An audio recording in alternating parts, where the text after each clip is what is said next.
Hi guys, for this video, I will teach you how to make amber front tie top. This top is simple and it is made with rib stitch. If you're looking for the skirt tutorial, it is available in my channel. Here's the list of the materials.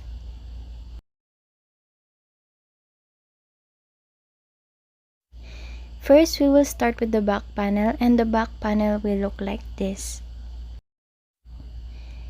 Grab your yarn and hook and start with the slip knot, and then make chain 79. This will serve as the length of your back panel.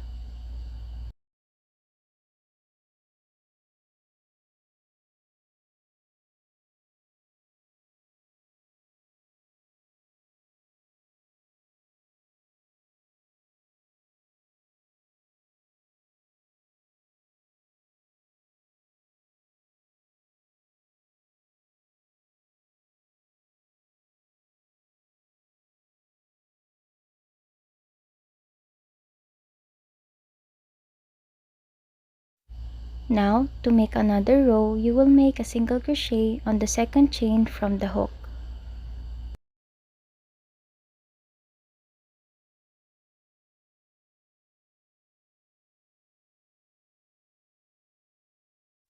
After this, you will proceed on making one single crochet on every stitch.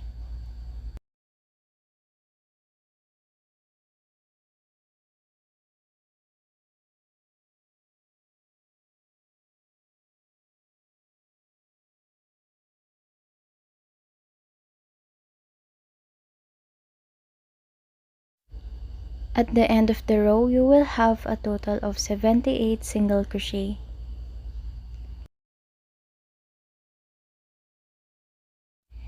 Next, to make another row, chain 1, turn.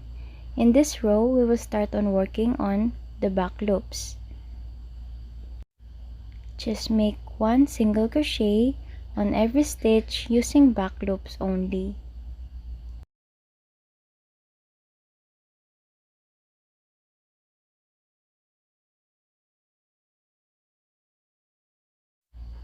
Continue on doing this until you reach the end of the row.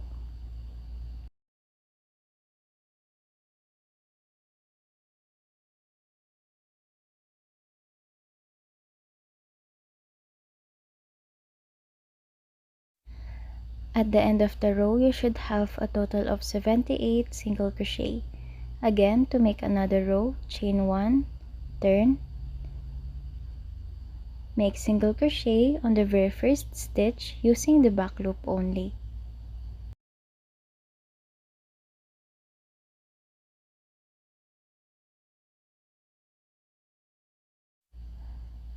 Working on the back loops only, you will proceed on making one single crochet on every stitch.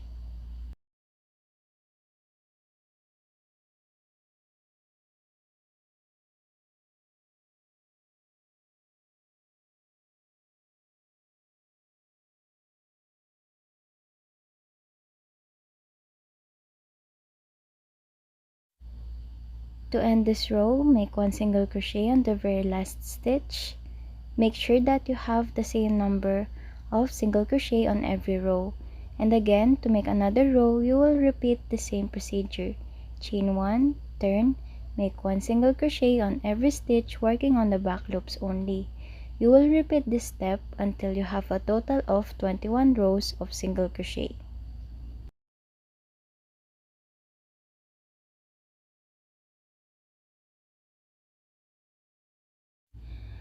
For the 22nd row, just make one single crochet on every stitch until there's 8 stitches left. Now that there's 8 stitches left, stop right there and chain 1, turn. Just like the previous rows, we will make one single crochet on every stitch using the back loops only.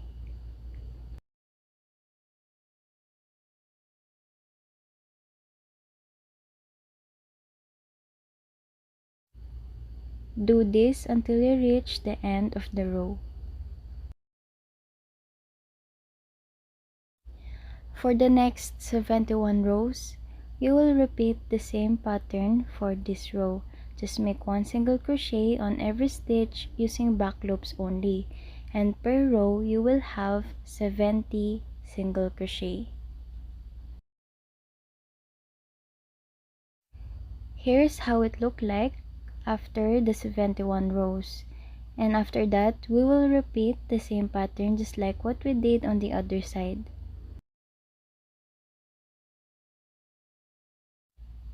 Here is how the back panel will looks like with the rows of single crochet.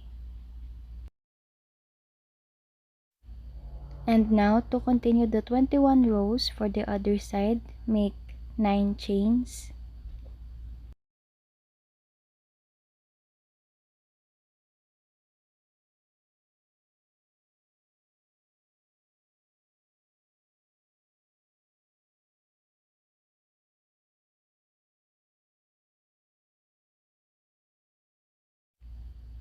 And after that 9 chains, you will make one single crochet on the second chain from the hook. And you will continue on making one single crochet on every stitch.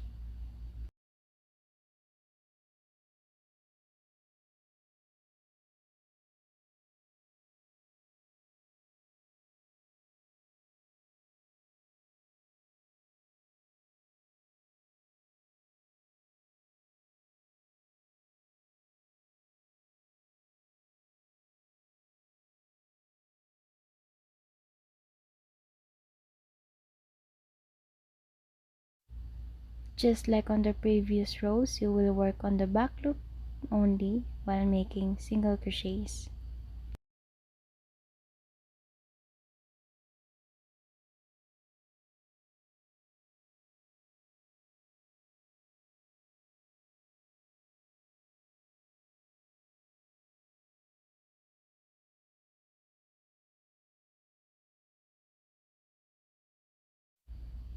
And when you reach this part or the additional chains, just make one single crochet on every stitch using back loop only.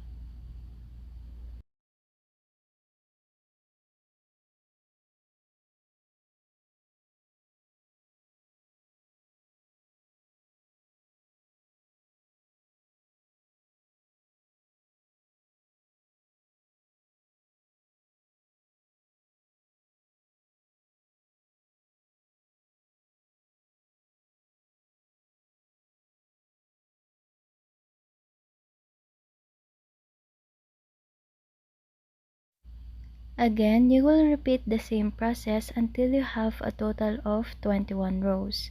For each row, you will have a total of 78 single crochet.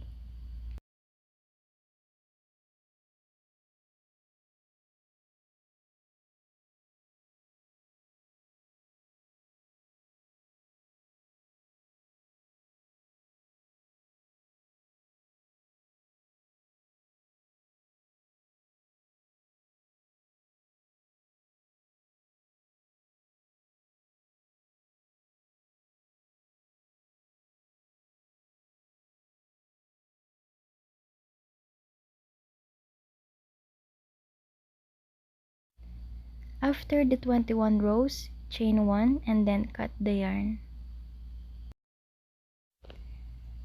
Now that we're done with the back panel with the rib stitch part, we will make the additional rows on the top of the back panel. First, you attach your yarn in this side, chain 1 and then single crochet on the very same stitch. And in this side, you will just make one single crochet for every row of single crochet.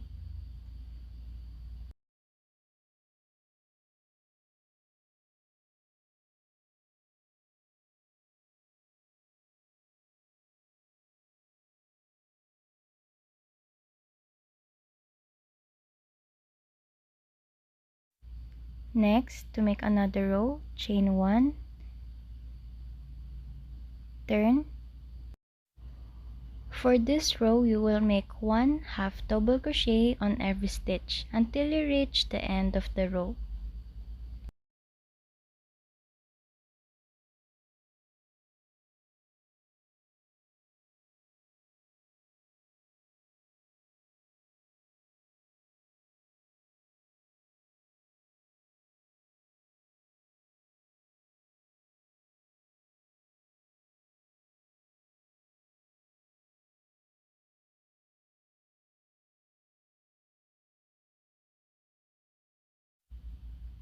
chain 1, turn, make another row of half double crochet.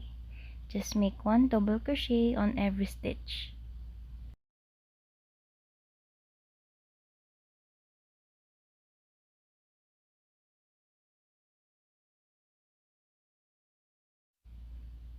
Next, you will make single crochet on the edges.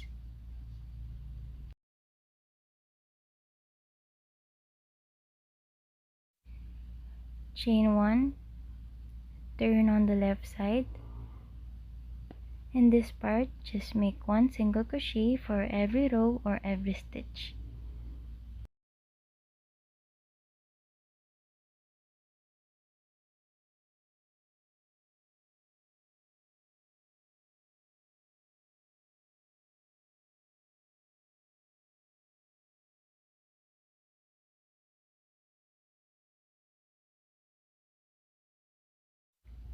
Continue on doing this until you reach this part.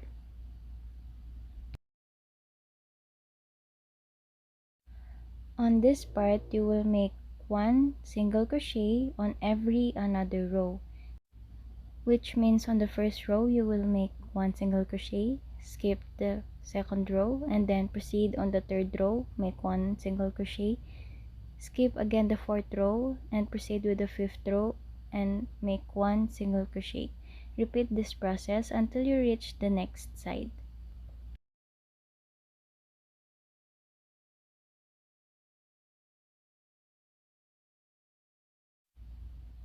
And when you reach the next side, you will just repeat the same SC row and 2 half double crochet row. It will look like this. And after that, you can chain 1 and cut the yarn. You are now done with the back panel.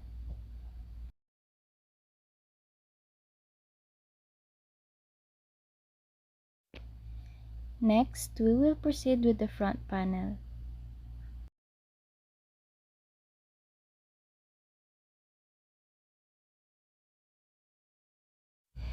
Here's how the front panel will look like.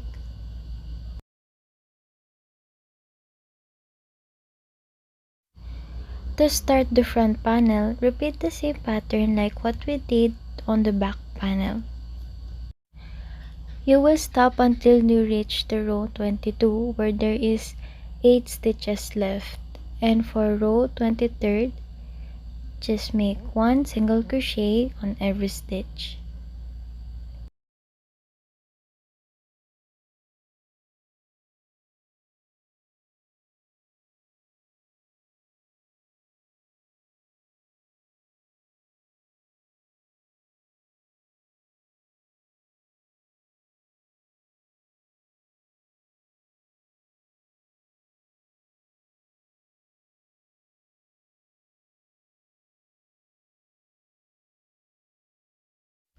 Now to start row 24, chain 1, turn. For this row, we will start on making decrease. You will make 1 single crochet on every stitch until there's 3 stitches left.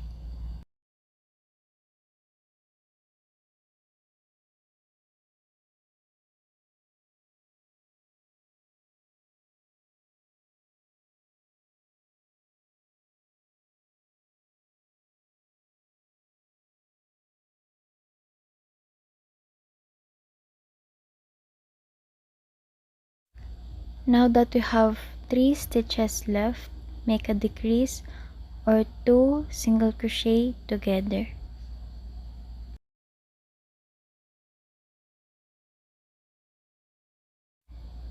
And after the decrease, just make 1 single crochet on the last stitch. Chain 1, turn. For row 25, we'll make another decrease. Make 1 single crochet on the first stitch, and then the next 2 stitches make a decrease or 2 single crochet together.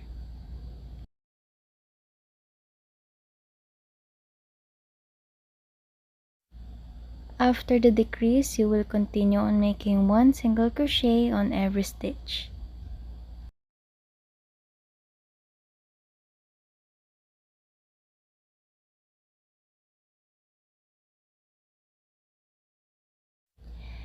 And when you reach the end of the row, for row 26, just make chain 1, turn, then make 1 single crochet on every stitch using back loops only until there's 3 stitches left.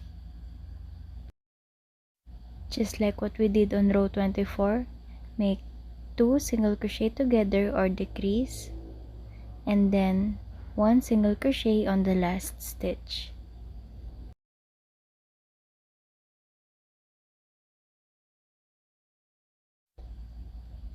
Chain 1, turn.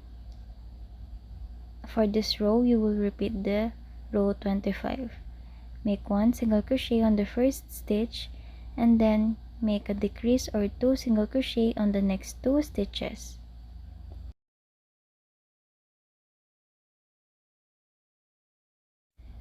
Continue on making 1 single crochet on every stitch until you reach the end of the row.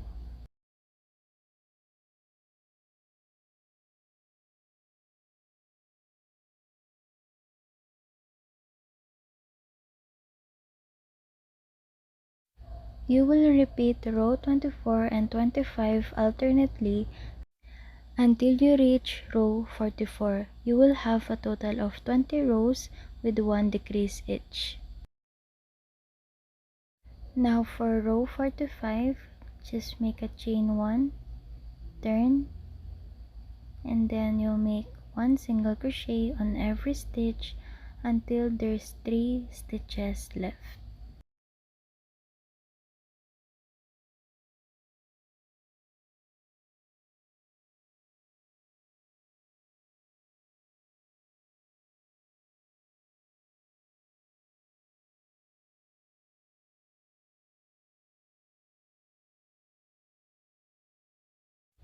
Now that there's 3 stitches left, just make a decrease or 2 single crochet together. On the last stitch, just make 1 single crochet. Chain 1, turn.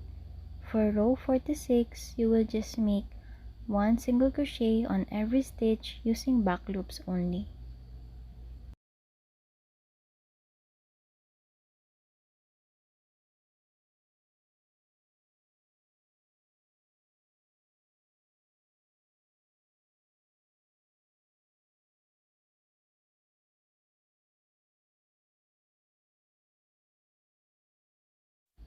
You will repeat row 45 and 46 alternately until you reach row 55.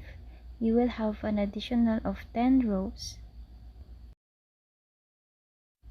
And after row 55, you will just make another 1 essay row without any decrease.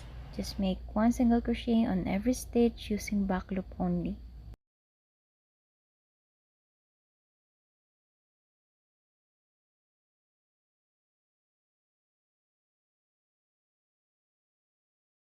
Next, for the tie and edging, chain 1, turn. For this edging, you will just make 1 single crochet on every stitch. This will be a normal single crochet, which means you will be using the front and back loop of every stitch.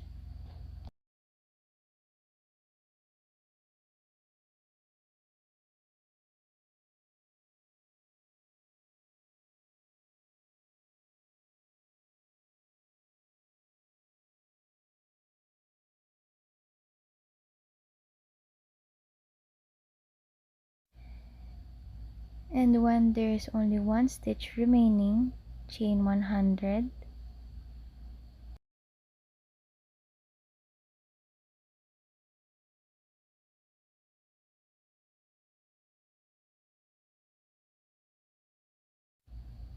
Make a slip stitch on the second chain from the hook and continue making slip stitch on every stitch.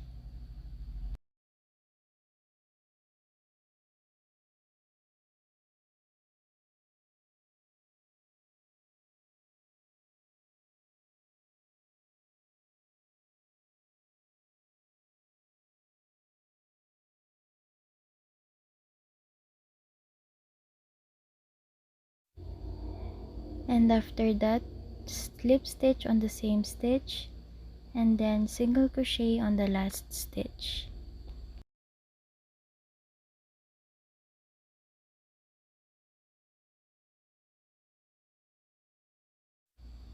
And then chain 1, you will make single crochet on every another row.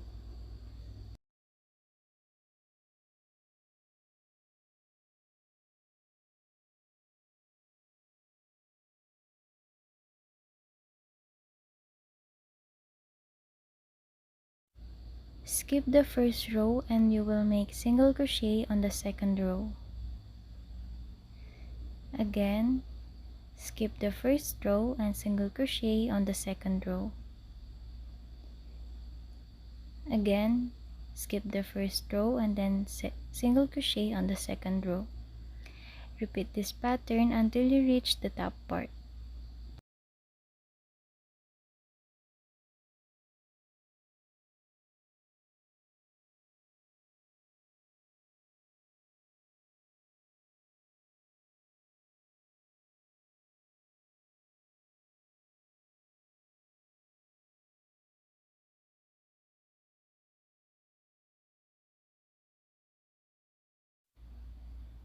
And when you reach this part, just continue on making single crochet on every stitch.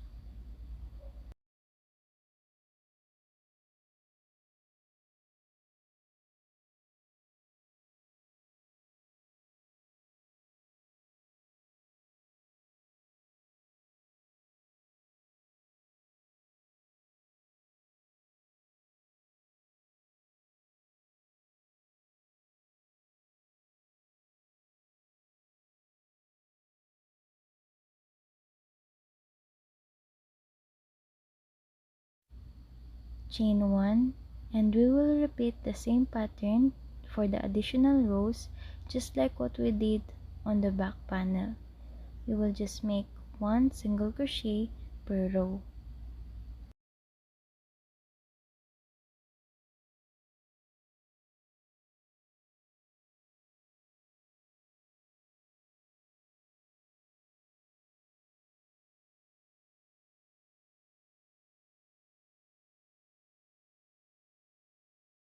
And after that single crochet row, chain 1, turn and make half double crochet row.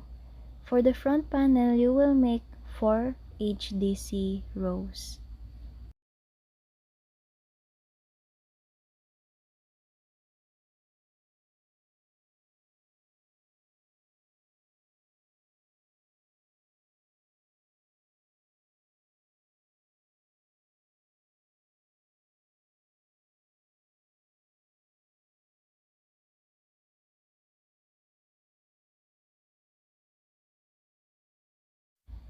And after the 4 half double crochet rows, you can now chain 1 and cut the yarn.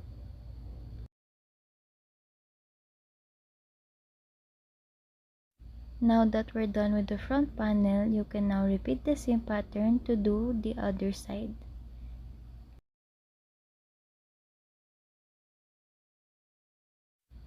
Once you're done with the two front panel, we can now proceed on connecting the front panel to the back panel. Using the back loop from the front panel and using the front loop from the back panel, we will connect the front and back panel.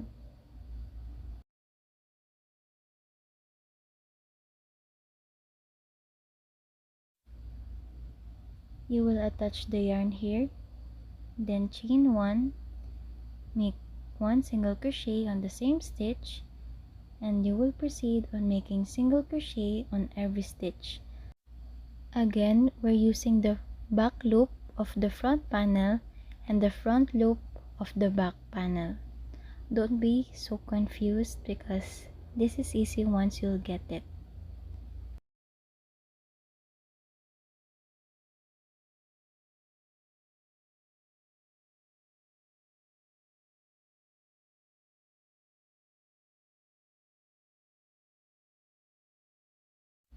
Continue on making single crochet until you reach the end of the row.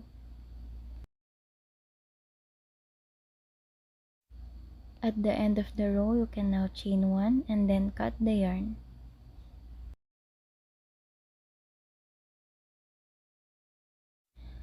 Now we will connect the sides of the front and back panel.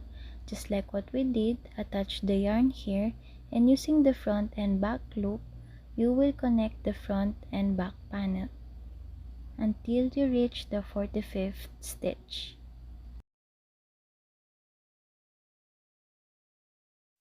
After connecting the front and back panel, we will proceed with the sleeves. For the sleeves, we will be working on the outer part of the front and back panel.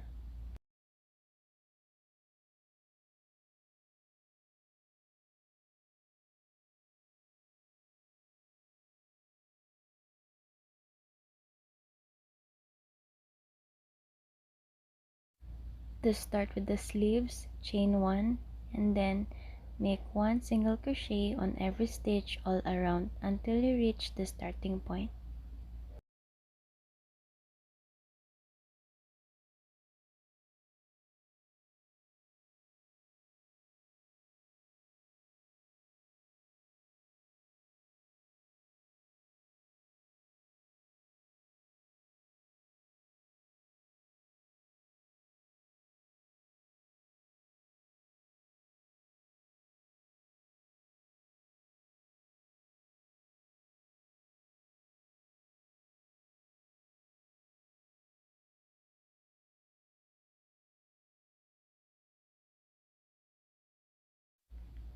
To end this round, slip stitch on the very first single crochet and then make 26 chains. This will serve as the length of your sleeve. If you want your sleeve to be longer, you can add more chains.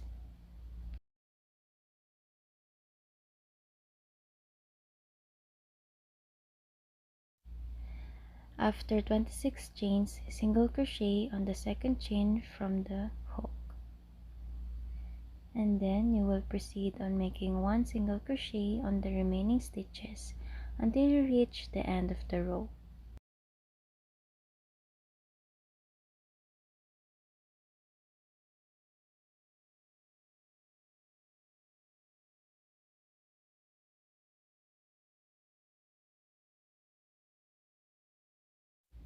And when you reach the end of the row, make sure that you have a total of 25 single crochet. Make a slip stitch on the same stitch and then slip stitch on the next 2 stitches. Now to make another row, turn your work. Working on the back loops, you will make 1 single crochet on every stitch using the back loops only.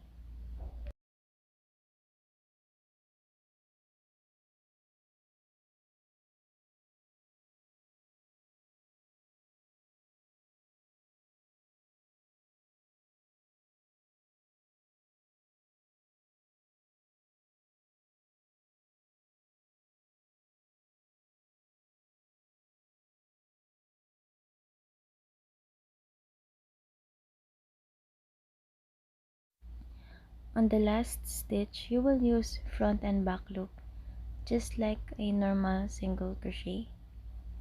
Now to make another row, chain 1, turn,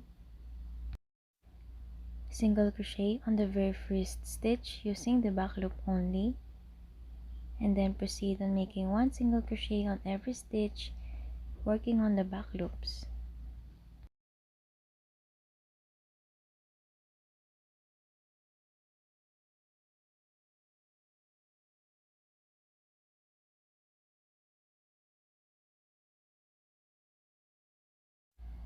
And at the end of the row, make sure that you have a total of 25 single crochet.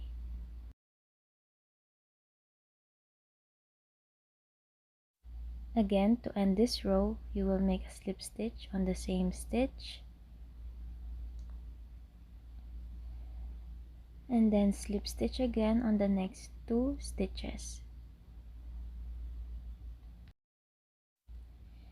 Turn your work and repeat the same procedure. Just make 1 single crochet on every stitch using the back loops only, And on every row, make sure that you maintain the same number of stitches. Again, on the last stitch, you will use the front and back loop or a normal single crochet. Chain 1, turn your work, and start on making one single crochet on every stitch using back loops only.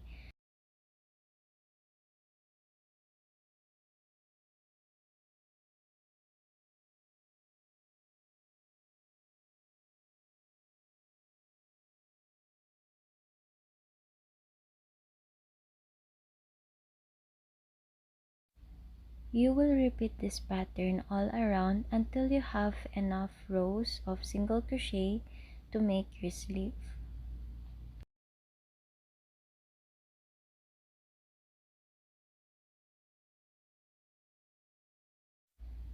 So here's how it looks like after I made single crochet rows all around. Next, we will tie to both ends.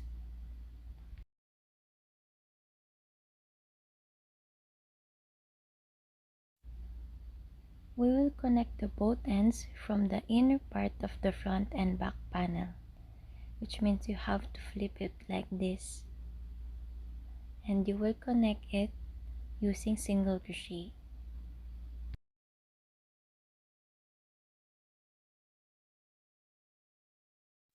So just like what we did when we connect the front and back panel, we will use the front and back loop and make single crochet on every stitch.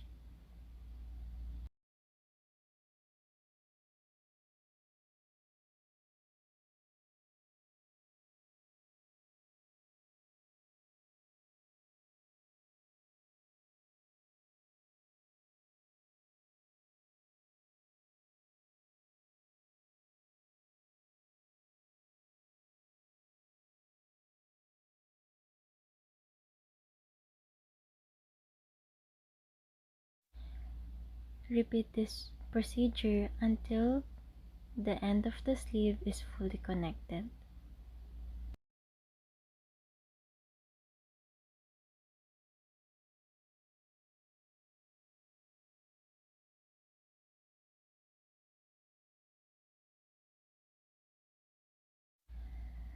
Now that it's done, you can now chain one and cut the yarn.